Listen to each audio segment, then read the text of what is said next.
But how did you react when she first came to you with the idea that she wanted to film what you did and let the world know? Whoa! Me? Far out.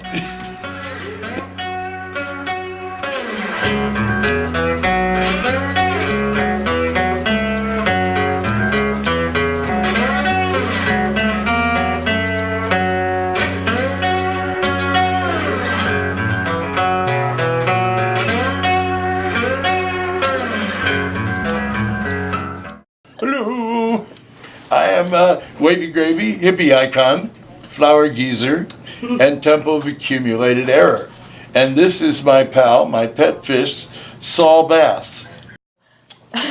And I did that even though my bass, no bass kissing usually, but because Saul sniffs dogs' butts.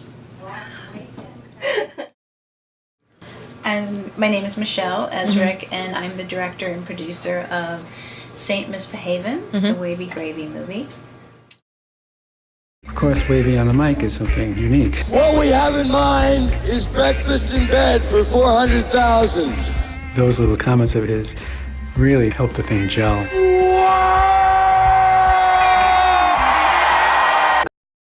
So there was for me, sort of two things happening. One was hearing these incredible stories of his life and him being at all these seminal moments and living with Bob Dylan and Above the Gaslight, and Dylan writing Hard Rain's Gonna Fall on his typewriter, and Lenny Bruce being his manager, and the real story from his and the commune, his commune, the Hog Farm's perspective of setting up the free kitchen at Woodstock and really sort of setting a tone for a lot of the magic that happened at Woodstock, where people were taking care of each other, and getting that a different perspective of like what made it such a magical moment in time that we're still talking about. I mean, the stories just, they were endless, and I was thinking, how come everybody doesn't know about this guy? And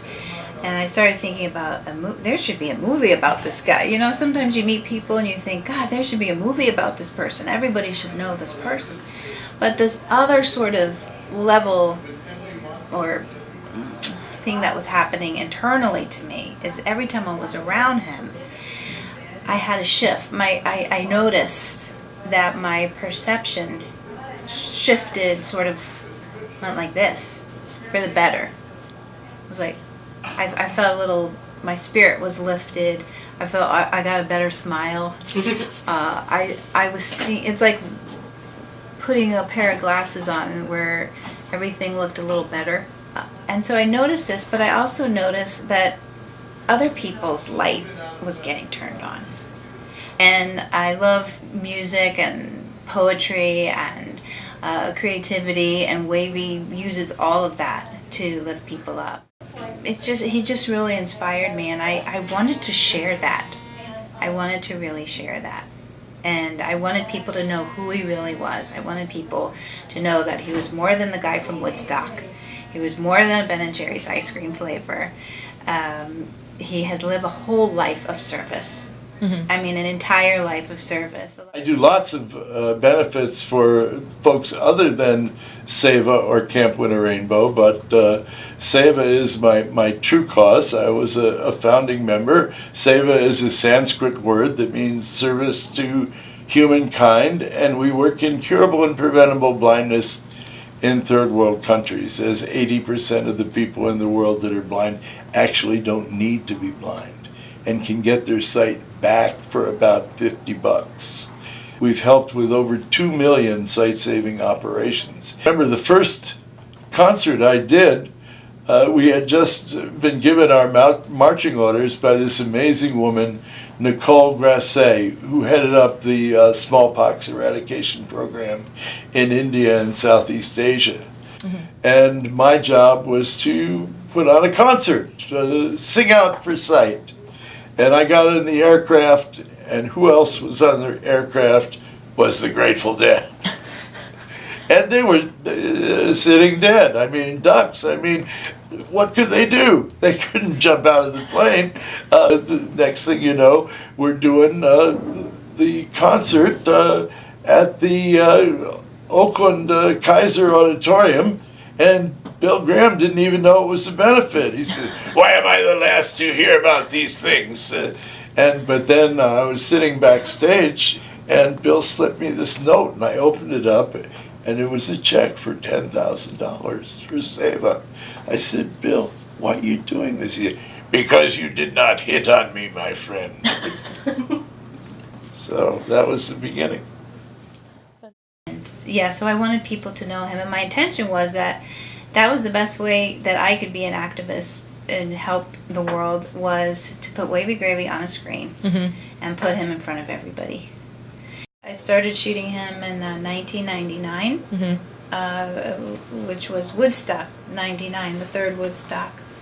And I live in New York City, Wavy lives in Berkeley, California, and so it was over a period of 10 years that I worked on this film.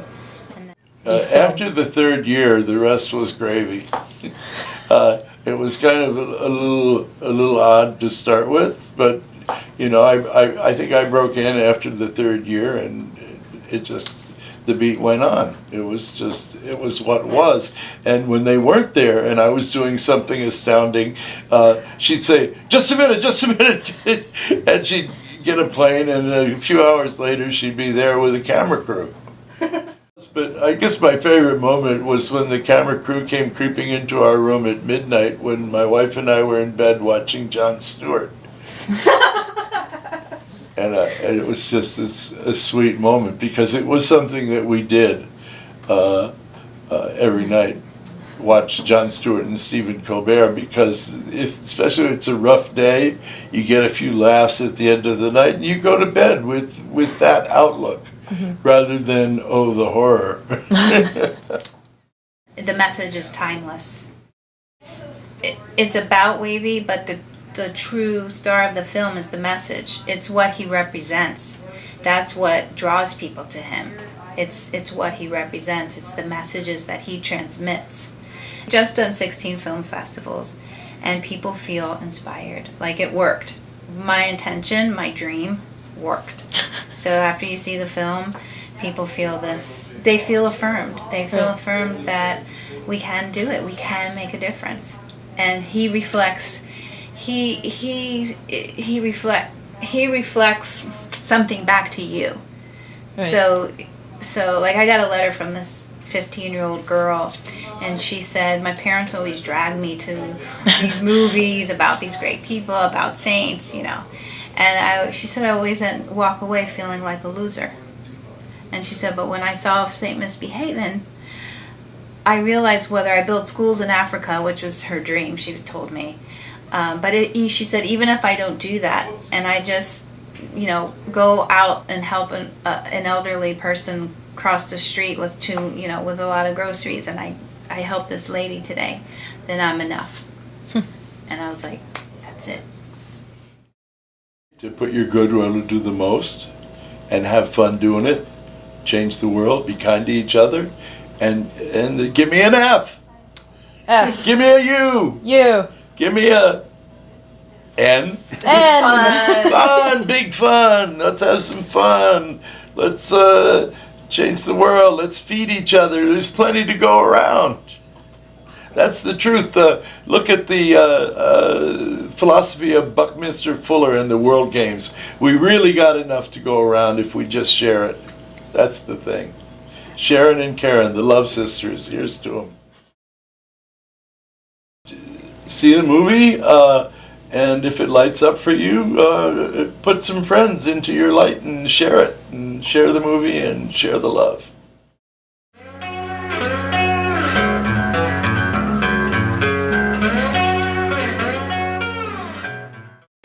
My name is Christy Guevara Flanagan, and I'm working on a documentary. It's a feature documentary called The History of the Universe as Told by Wonder Woman.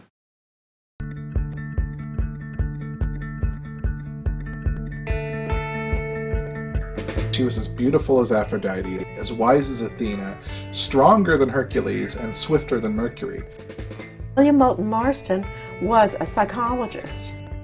He wanted to show a role model of a female character who could be just as strong as men, if not stronger than men, but different because she conquered with love. I came to this project not at all being familiar with superheroes or comic books, and I had read an article that was in the New York Times about Gail Simone, who until recently was writing Wonder Woman, the comic books in series form. They mentioned that it was the first time it had been written by a woman the entire time of Wonder Woman's publication, which is 70 years. Mm-hmm. And that just kind of struck me. I went back and I hadn't known anything about the Wonder Woman of the 40s, the original Wonder Woman, and she was just this amazing character, such a creative comic book creation, unlike any others that are still out there today. And the guy that created her also was a pretty interesting guy. So it started to come together at that point. For people interested in superhero comics or superhero stories about women, there's just not a lot out there. And Wonder Woman is still anomalous in that she's one of the few that started as a woman at the center of her mythology and is not a spin-off or daughter or girlfriend or a sister. Mm-hmm. And that she's still pretty radical, you know. She stands for justice. She's really interested in themes of redemption, of changing the bad guy. So not just getting rid of the bad person, but actually bringing them over to the good side. And truth-telling is very important to her, so she has her lasso of truth, mm-hmm. and that's part of her superhero power, is convincing people to tell the truth. And I just think that's such a fascinating trait that she has. There's this very empowered woman. She came from a matriarchy, a land of women, the Amazons, and you don't see that anywhere. And she had younger women that were helping her. She'd been mentored by her mother and goddesses, and so it was just this whole this whole world of women helping women and empowering each other.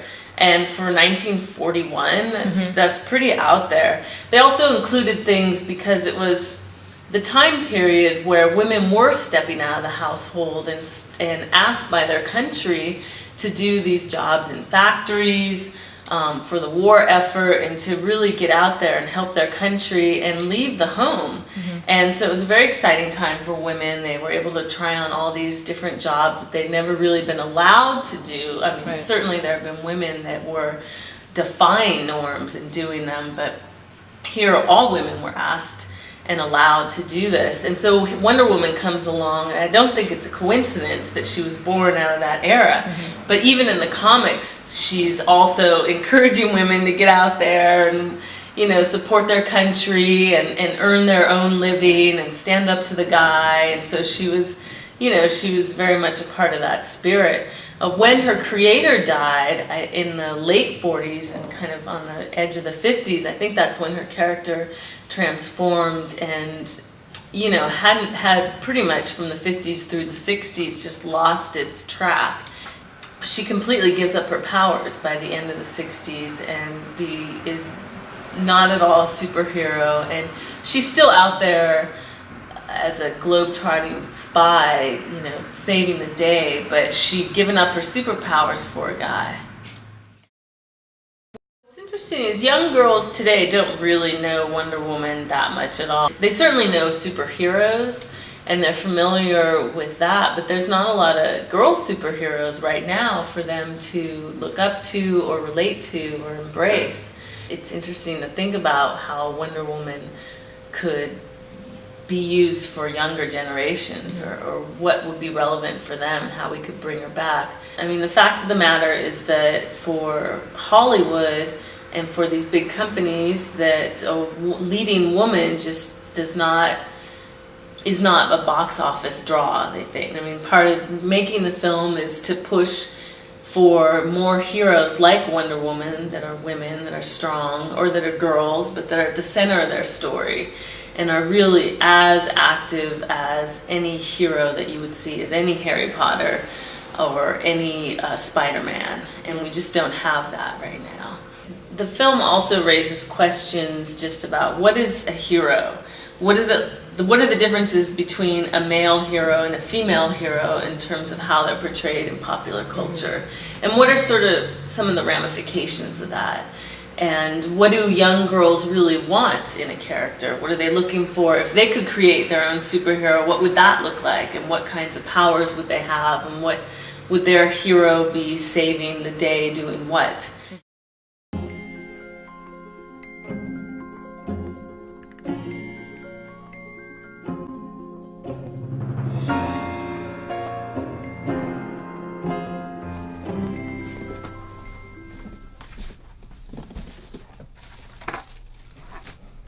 The more I collected, the more I realized that the character really spoke to me in so many ways other than just as a superheroine. As an openly gay man, the ideals that Wonder Woman represents are the ideals that I try and live in my life. Wonder Woman is a through line, and certainly her chronology and trajectory throughout history is really fascinating, I think. But we go into these larger issues, and she's sort of the vehicle by which I can bring in other more abstract and just kind of broad questions about what makes a hero, who are our heroes today, and what does it mean when we have so few female heroes, fictionally or in non-fiction, that we're aware of. You know, female heroes just in history books are scarce as well. So that's part of the story too. I mean, we do go a little bit into how powerful women, particularly in politics, are portrayed in the media, and how powerful women are, how their power is mitigated by the constant reference to their gender, usually through the way they look and their sexuality. I think the more powerful the woman, especially in politics again, the more the need to trivialize her by the way she looks. So it's a great launching pad for all these kinds of issues that affect, you know, little girls to grown women daily.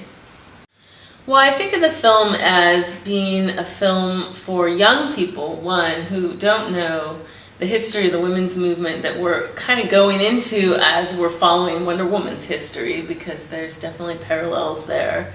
Just people interested in media studies and pop culture, and how, you know, what's out there, really analyzing what's out there and how it affects us and how it affects our children, and hopefully that, you know, we can start to make some changes in that direction about images of powerful women, that we can be a little bit more careful in, you know, in some ways in the way in which they're portrayed, but also just really, you know, ushering in a whole new generation of female superheroes, of you know, women leading in roles, and just all different kinds of stories about women and told by women.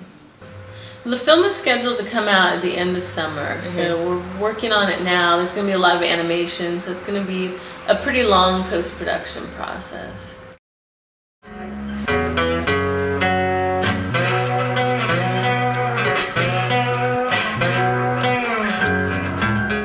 My name is Jeff Momberg. I'm the director of a documentary called Marwan Call that's currently in movie theaters across America and will be released on home video later on in 2011.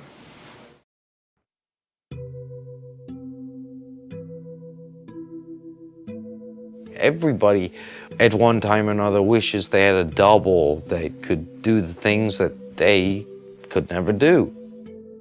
So what I do is, with alter egos, I tell my friends, you can be anybody you want, you can do anything you want in my town. Have as many girls as you want. I only have 27 Barbies, so we gotta keep enough for the other dudes. The short version is Marwan Call is the story of a photographer who falls inside this imaginary world that he creates. And that, of course, leads to a question, which is, what exactly do you mean?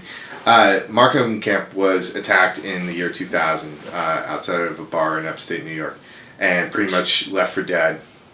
Was, you know, in a coma, suffered tremendous brain injury, and when he came out of the coma, couldn't remember anything from his previous life. And in order to help him regain control of his life, control of his muscles, his memories, and to try and rebuild his life, he started creating this 1/6 scale town, this World War II town in his backyard that he called Marwinkle. And so that's where we sort of meet Mark, and it goes on to from there into kind of a story of maybe what art is and what outsider art is and things like that. I subscribe to a magazine called The Sopus, which is an art magazine, and it's where Mark's photographs were first discovered and published about 5 years into him playing in this town every day and shooting these photographs of this town. And I saw these photographs and just was sort of immediately kind of captivated, and I kind of had to figure out, I had to know more, you know, and it's just one of those kind of thunderstruck moments where you just sort of had no choice, you know. And I just kind of went out and talked to him, and 4 years later, here I am. Once I realized that this was somebody who was really bringing me exactly what I had asked for, which was the truth of who he was, and that, you know, we were almost going to go on this experience together, kind of trying to figure out who he was in his previous life, while he was kind of simultaneously exploring who he was, who he wanted to be in his new life. I think there was that initial kind of fear of, you know, am I going to be able to handle that as a filmmaker and as a friend of this person? You know, am I going to be able to make a film that respects that and respects him and does him no harm and maybe helps him? And, you know, I felt like I could, and, you know, that's one of the reasons why maybe it took so long to complete, was that I wanted to really make sure that it was something that was that properly represented this person, my experience meeting this person, and also was both honest and kind, you know. I mean, it was kind of on and off, you know. I mean, that's the nice thing about documentaries, that you're, at least for this kind of story, you're kind of breathing with it, you know. You're kind of living with it. It's not every day, you know. I live in California. Mark's in upstate New York, so.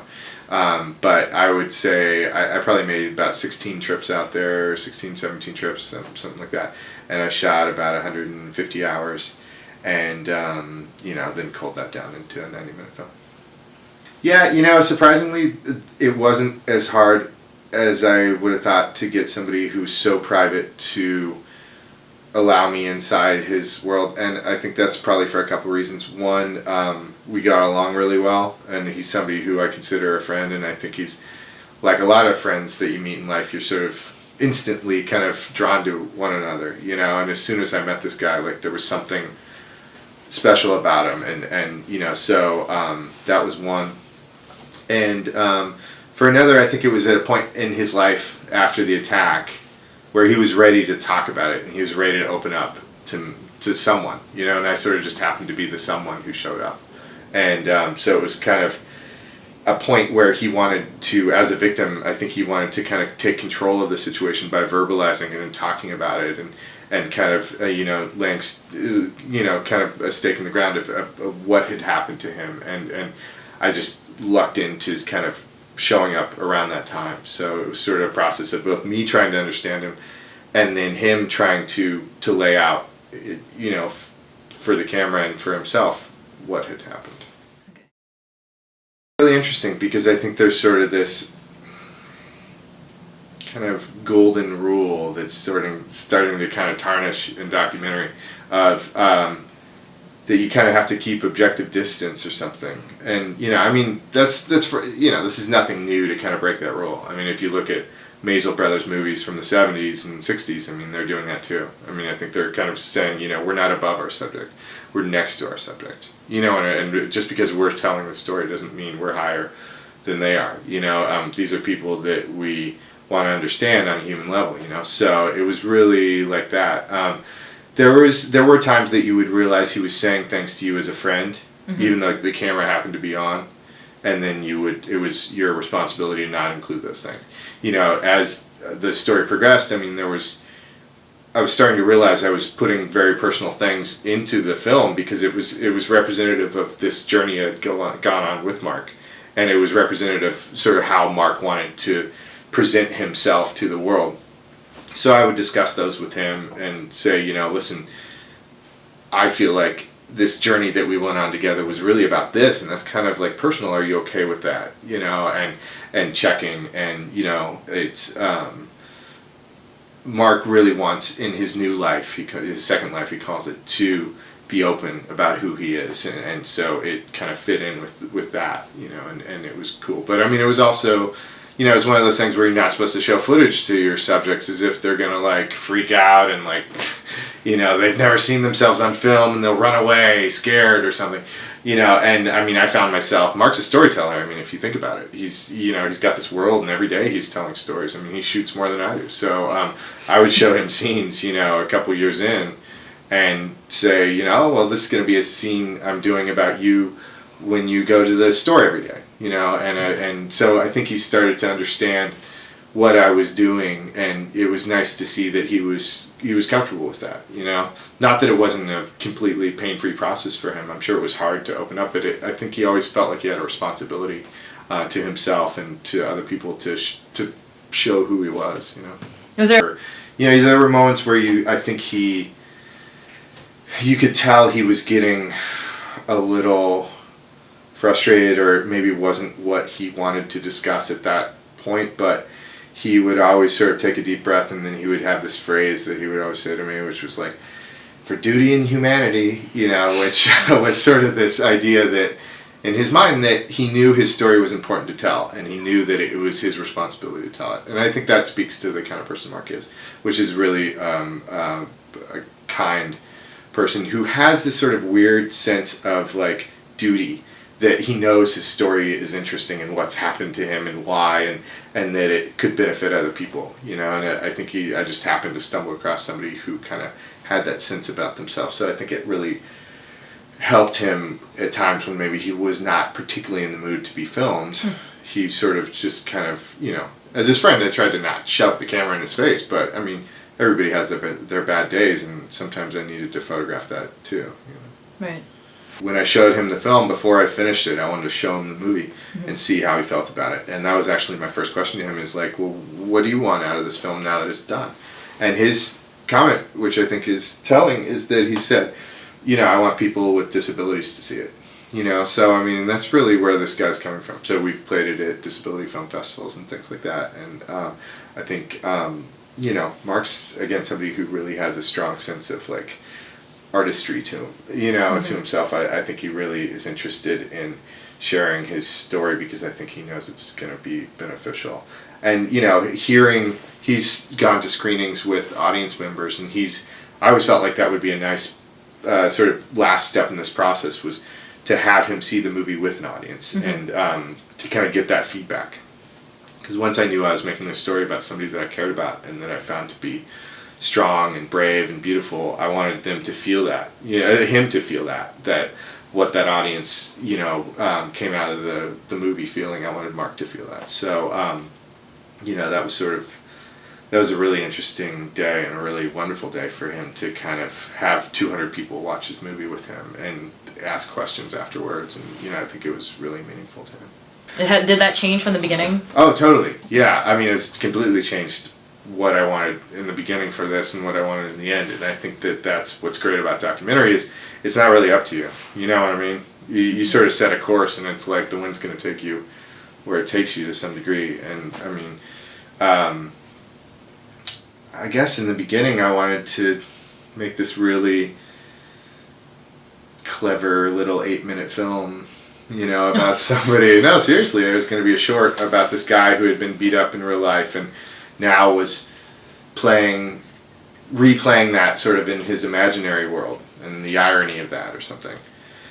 But that was before I met him, you know, and now 4 years later, having met him, to me, what I would like people to get out of it is just the chance to meet somebody really beautiful who you might initially dismiss as being kind of strange, or, you know, but you come around maybe to finding that there's real strength there, and that, you know, there's a lesson there, you know. And that was the same lesson I learned too, you know. I always think it's interesting when you can sort of have the audience have the same lesson that you got. And my lesson on it was that, you know, there's real beauty everywhere if you just pause to look, you know. And it's certainly the case with Mark. I mean, he's really somebody who upends your expectations and surprises you at every turn.